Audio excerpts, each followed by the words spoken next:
జై తెలంగాణ. ఇవాళ తెలంగాణ జాగృతి జనం బాటలో భాగంగా హన్మకొండ మరియు వరంగల్ రెండు జిల్లాలకు కలిపి ఉమ్మడిగా ఏర్పాటు చేసుకోవడం జరిగింది. మరి రెండు జిల్లాల్లో కూడా మొదటి నుండి తెలంగాణ జాగృతిలో పెద్ద ఎత్తున నాయకులు కార్యకర్తలు ఉన్నారు. వారందరూ కూడా ఇంత అపురూపమైనటువంటి స్వాగతం ఇచ్చినందుకు ముందుగా నాయకులకు అందరికీ కూడా మా ఆడబిడ్డలకు అందరికీ కూడా ప్రత్యేకించి ధన్యవాదాలు తెలియజేస్తా ఉన్నాను. మరి వాళ్ళ ప్రత్యేకించి ఇక్కడికి కాలేజీ పిల్లలు వచ్చిండ్రు. ఫీజు రీఎంబర్స్మెంట్ రాక మాకు ఇబ్బంది అవుతుందని ప్రత్యక్షంగా చెప్పడానికి ఇక్కడి వరకు రావడం జరిగింది. మరి మీ అందరికీ తెలుసు, ఇదివరకు నేను కౌన్సిల్లో గట్టిగా ప్రభుత్వాన్ని నిలదీస్తే ఆనాడు గౌరవ ముఖ్యమంత్రి రేవంత్ రెడ్డి గారు కౌన్సిల్లో మాట ఇచ్చిండ్రు.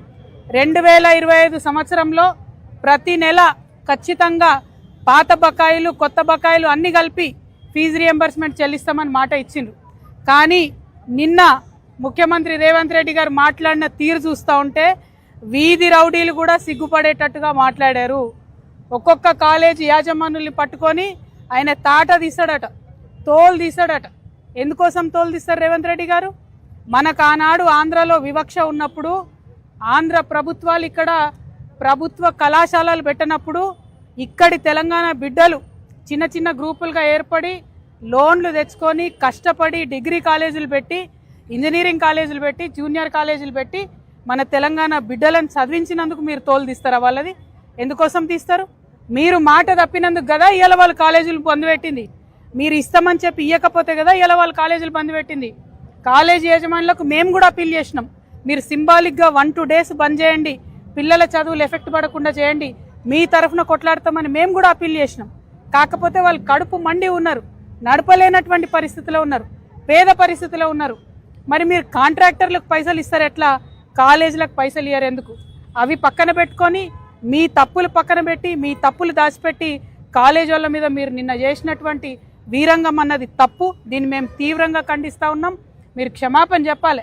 మిమ్మల్ని 1800 నుంచి 2000 కాలేజీలు బంద్ పెట్టిరండి. మీరు నిన్న 2-3 పేర్లు చెప్పారు.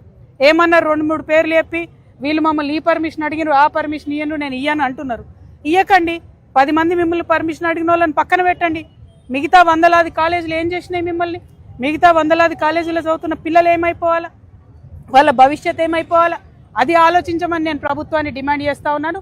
ఖచ్చితంగా కాలేజీ యాజమాన్యాల పక్షాన మేము నిలబడతాం.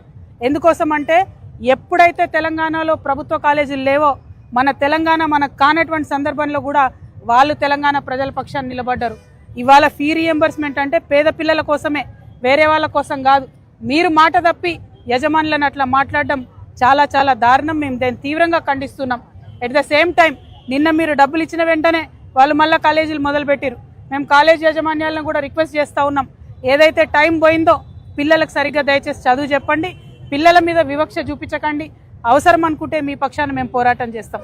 అదేవిధంగా ఇవాళ వరంగల్లో, ఉమ్మడి వరంగల్ హన్మకొండ జిల్లాల్లో అనేకమైన సమస్యలు ఉన్నాయి. ఈ 2 రోజులు మేము ఇక్కడే ఉండబోతా ఉన్నాం. జాగృతి జనం బాట పేరుతోని అన్ని నియోజకవర్గాలు 5 నియోజకవర్గాలని కూడా తిరిగి పరిశీలన చేస్తాం.